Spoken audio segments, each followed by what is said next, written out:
আমরা যে fundamental theorem of integral calculus যেটা ছিল সেটা আমরা জানি যে f of x আর dx। এই f of x টা কি, f of x টা এখানে যে ফাংশনটা থাকবে সেটা মূলত অন্তরীকরণকৃত রাশিটা দেয়া থাকবে, অন্তরীকরণকৃত ফাংশনটা দেয়া থাকবে ইনটু dx। dx টা কি প্রস্থ, তার মানে আমাদের dx যত ইন্টিগ্রেশন আছে সবগুলোতে dx থাকবে, মানে প্রস্থ থাকবে। আর এই দৈর্ঘ্যটা আমরা দেখব যে কোন ফাংশনের দৈর্ঘ্যটা দেয়া আছে সেইটা আমরা আগে বের করে নেব। যেমন তাহলে আমাদের ইন্টিগ্রেশন আইটা ধরে নিলাম যে integration f of x dx। Suppose একটা ফাংশন দেয়া থাকলো যে f of x equal suppose sin x। sin x function যদি দেয়া থাকে তাহলে এর ক্ষেত্রফলটা বের করতে হবে। তাহলে আমরা এখানে ইন্টিগ্রেশন কত sin x dx। তাহলে কার অন্তরীকরণ sin x, কার অন্তরীকরণকৃত রাশি দেয়া থাকবে, অর্থাৎ একটা ফাংশনের অন্তরীকরণ করলে যা হবে সেইটা কিন্তু এখানে দেয়া থাকবে। কার অন্তরীকরণ sin x আমরা জানি, আমরা এর আগে কিন্তু এইখানে একটা লিস্ট করা আছে যে sin x এর অন্তরীকরণ cos x, তারপর cos x এর অন্তরীকরণ মাইনাস sin x, আর x এর অন্তরীকরণ কত 1, x কে x এর সাপেক্ষে অন্তরীকরণ 1, x to the power n কে যদি আমরা n x to the power n minus 1 divide dx e to the power mx, n e to the power mx, অর্থাৎ x এর যে সহগ আছে সেটা বামে আসবে, আর e to the power something মানে e to the power something আমরা অন্তরীকরণে কিন্তু অনেক ভালো করে করেছি। তারপর tan x এর অন্তরীকরণ sec square x, sec x এর অন্তরীকরণ কি sec x tan x, ln x এর অন্তরীকরণ কি 1/x, e to the power x এর অন্তরীকরণ e to the power x ln a। এই ফাংশনগুলো ব্যবহার করে আমরা কিছু যোগজীকরণ করার চেষ্টা করি বা ইন্টিগ্রেশন বের করার চেষ্টা করি। এখানে তাহলে ইন্টিগ্রেশন কি আছে sin x dx। কার অন্তরীকরণ sin x, কার অন্তরীকরণ sin x, sin x কার অন্তরীকরণ cos x ফাংশনের। তাহলে এখানে কি আছে মাইনাস আছে, এখানে কি মাইনাস আছে, মাইনাস নাই, তাহলে ওই মাইনাসটা আমরা cos x এর সাথে দিয়ে দেব। তাহলে এটা cos x minus cos x plus c, যেহেতু ইনডিফিনাইট ইন্টিগ্রাল বা অনির্দিষ্ট যোগজ মানে এর কোনো কি লিমিট নেই, তার মানে আমরা প্লাস c ব্যবহার করব। তাহলে এটাই কিন্তু আমাদের অ্যানসার হবে। এইবার আমরা ব্যবহার করব f integration cos x dx। তাহলে cos x dx ফাংশনের ইন্টিগ্রেশন কত, এটা কার অন্তরীকরণ cos x, cos x অন্তরীকরণ কার sin x এর। তাহলে এখানে হবে sin x plus c। আমরা আরো কিছু অঙ্ক দেখব, যেমন ইন্টিগ্রেশন tan x dx। তাহলে কার অন্তরীকরণ tan x, কার অন্তরীকরণ tan x, কার অন্তরীকরণ tan x, কার অন্তরীকরণ আছে কি নাই, এই যে এখানে কিন্তু নাই। কার আছে sec স্কয়ার এর আছে, sec x tan x এর আছে। তাহলে আমরা যদি এখানে যদি লিখি tan x এর আমরা অন্য ভাবে করব, যখন আমরা আরো কিছু অঙ্ক সমাধান করব তখন কিন্তু বোঝা যাবে যে tan x। তাহলে এখানে tan x dx কার অন্তরীকরণ, tan x এর কোনো অন্তরীকরণ নাই, সরাসরি আমরা অন্য ভাবে বের করব এগুলো। তাহলে sec x tan x dx। তাহলে কার অন্তরীকরণ sec x tan x, sec x tan x কার অন্তরীকরণ sec x এর। তাহলে এখানে आंसर হবে sec x plus c, এটাই আমাদের आंसर। এরপরে আমরা দেখব যে integration sec square x dx। কার অন্তরীকরণ sec স্কয়ার x, কার অন্তরীকরণ এই যে tan x ফাংশনের অন্তরীকরণ sec স্কয়ার x। তাহলে tan x হবে, তাহলে আমার এটার आंसर হবে tan x plus c, এটাই आंसर। অর্থাৎ এখানে যেটা থাকবে সেটা অলওয়েজ অন্তরীকরণকৃত রাশি দেয়া থাকবে, অন্তরীকরণ করে যাকে পেয়েছি সেটা কিন্তু দেয়া থাকে।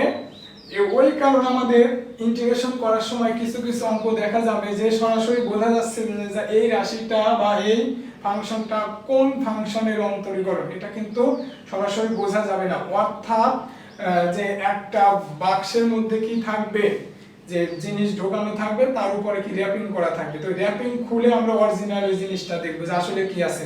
আমাদের ফাংশনের ক্ষেত্রেও কিন্তু সেটা দেয়া থাকবে যে এমন ভাবে ফাংশন দেওয়া থাকবে সরাসরি বোঝা যাবে না, তার মানে আমাদের কি করতে হবে ওই র্যাপিং খোলার মতো ফাংশনটা ধরে নিয়ে এদিক ওদিক করে তারপরে কি যে অরিজিনাল ফাংশনের স্ট্রাকচারে চলে আসবে, তখন আমরা সরাসরি বের করতে পারবো। আমরা এই ধরনের তাহলে ত্রিকোণমিতির ফাংশনের কিছু যে অঙ্ক আছে সেটা আমরা দেখলাম। এরপরে আমরা একটু দেখব যে আরেকটা ফাংশন যদি দেখি যে e to the power x আর dx, কার অন্তরীকরণ e to the power x, কার অন্তরীকরণ e to the power x, এই যে e to the power x এর কিন্তু m যদি না থাকে সমস্যা নেই, এখানে m যদি না থাকে যে e to the power x divide dx e to the power x, m এর মান কত 1, তাহলে এখানে যদি 1 বসিয়ে দিই, এখানে যদি 1 বসিয়ে দিই তাহলে কত হয় e to the power x হয়। e to the power x আমরা কিন্তু মূল নিয়মে সাহায্যে যে অন্তরীকরণ আছে সেটা কিন্তু e to the power something, অর্থাৎ e to the power x এর অন্তরীকরণ কিন্তু e to the power x ই করেছি। তাহলে e to the power x dx, তাহলে এখানে কত হবে e to the power x plus c, এটাই কিন্তু অ্যানসার। আমরা যদি আরেকটা ফাংশন যদি দেখি যে ইন্টিগ্রেশন, আমরা যদি আরেকটা ফাংশন দেখি ln x dx, কার অন্তর কোন ফাংশনের অন্তরীকরণ ln x আছে কি, কোন ফাংশন অন্তরীকরণ কি ln x আছে নাই, কিন্তু ln x এরই আছে 1/x, তার মানে এই ln x এর এই ধরনের ফাংশনগুলোর অন্তরীকরণ আমরা পরে ভালোভাবে করব। আমরা যদি এখানে দেই 1/x কত dx, তার মানে dx আলাদা হবে আর 1/x আলাদা হবে। 1/x কার অন্তরীকরণ, এই যে 1/x কোন ফাংশনের ln x ফাংশনের, তাহলে আমাদের হবে ln x প্লাস c, এটাই কিন্তু অ্যানসার। এরপরে আমরা আরেকটা দেখব যে a to the power x dx, তাহলে আমার ফাংশন কি a to the power x, a to the power x এর অন্তরীকরণ আছে কি, a to the power x কার অন্তরীকরণ,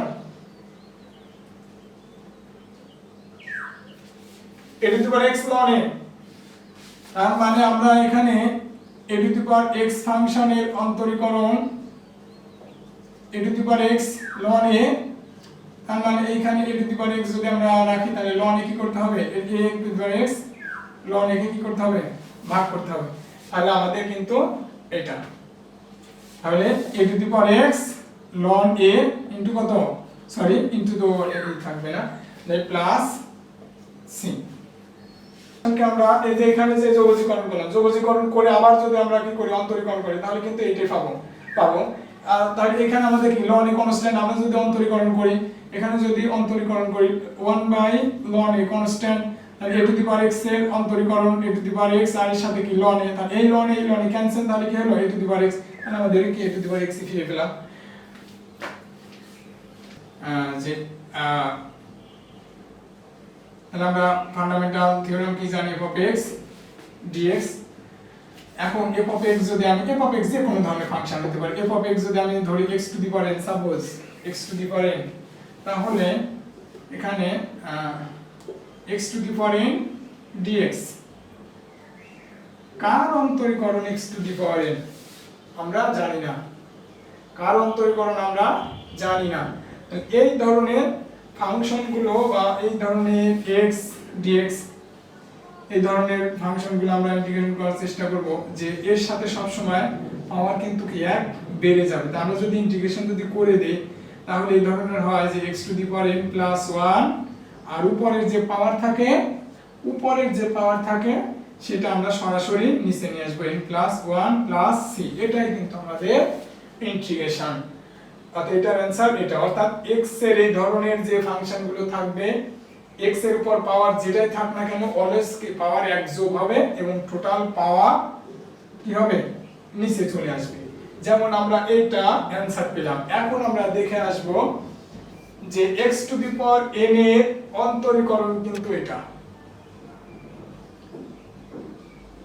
x to the power n এর অন্তরীকরণ এটা, কিন্তু আমার দেয়া আছে কি x to the power n, আমার যদি এইটা যদি দেয়া থাকতো তাহলে কিন্তু আমি সরাসরি x to the power n লিখতে পারতাম। আমি যদি এইটা দিয়ে যদি করি যে n x to the power n minus 1 into কত dx, তো এই ধরনের অঙ্কগুলোকে আমাদের ওইভাবে সরাসরি কার অন্তরীকরণ এটা জানার দরকার নেই, মানে এইগুলোতে আমরা কি সরাসরি পাবো। কিন্তু এই ধরনের ফাংশনগুলো n কি কনস্ট্যান্ট আমাদের ভেরিয়েবল কিন্তু x, অন্তরীকরণ কার সাপেক্ষে? x এর সাপেক্ষে। x বাদে যা থাকবে সবই কিন্তু কনস্ট্যান্ট। তাহলে n আমরা বাইরে নিয়ে আসলাম, কনস্ট্যান্ট বাইরে, অর্থাৎ যাকে যোগ করা যায় না, কনস্ট্যান্ট কি যোগ করা যায়? পাথরকে যদি ভাঙাই না যায় তাহলে তাকে যোগ করব কি করে? তাহলে এই ক্ষেত্রে n এর ক্যারেক্টার ওই রকমই। তাহলে n x to the power n minus 1 into কত dx। তাহলে n এখন কি বলছি যে এই ধরনের বীজগাণিতিক যদি ফাংশন থাকে তাহলে আমরা জাস্ট কি ওর সাথে পাওয়ার যোগ করে দেব আর টোটাল পাওয়ারটাকে নিচে নিয়ে আসবো। তাহলে x to the power n minus 1 আর এর সাথে কি হবে? 1 যোগ হবে আর টোটাল পাওয়ার হলো কত? তাহলে n মাইনাস 1 প্লাস 1, তাহলে n x to the power কত? n আর নিচে কত? n ক্যান্সেল ইকুয়াল কত? x to the power n। এই যে আমাদের এই ফাংশনে এই টোটালের অন্তরীকরণ, এই টোটাল অন্তরীকরণ কি x to the power n, তাহলে এই যে আমরা x to the power n plus c কিন্তু হবে, তাহলে প্লাস c আমরা পেয়ে গেলাম। এখন আমাদের এই যে ভাগ হয় কেন?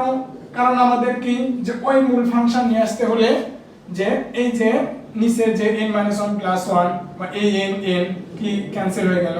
এটা যদি আমরা নিচে যদি না নিয়ে আসতাম তাহলে n থাকলো, তাহলে আমাদের অরিজিনাল ফাংশন কিন্তু কোন ফাংশনের অন্তর্গত সেটা কিন্তু ডাইরেক্টলি আসতো না। কিন্তু ওই কারণে আমরা যে এই পাওয়ার গুলো কি করি? ভাগ করি। যেমন এই যে এর আগে করেছিলাম যে e to the power mx কত dx। এর আগে আমরা ইন্টিগ্রেশন করেছি e to the power something মানে e to the power something মানে e to the power something, অর্থাৎ e টু দি পাওয়ার উপরে যাই থাক না কেন সেটা হবে আর x এর সহগ যেটা থাকবে সেটা নিচে নিয়ে আসবে। এখন আমাদের e to the power mx এর অন্তরীকরণ m e to the power কত? mx, তাহলে আমার আছে কত? এটা। তাহলে আমি যদি এটা যদি পেতে চাই তাহলে আমাকে m দ্বারা ভাগ করতে হবে। এখন আমি যদি e to the power mx plus c, আমার কিন্তু অন্তরীকরণ হবে কোনটা?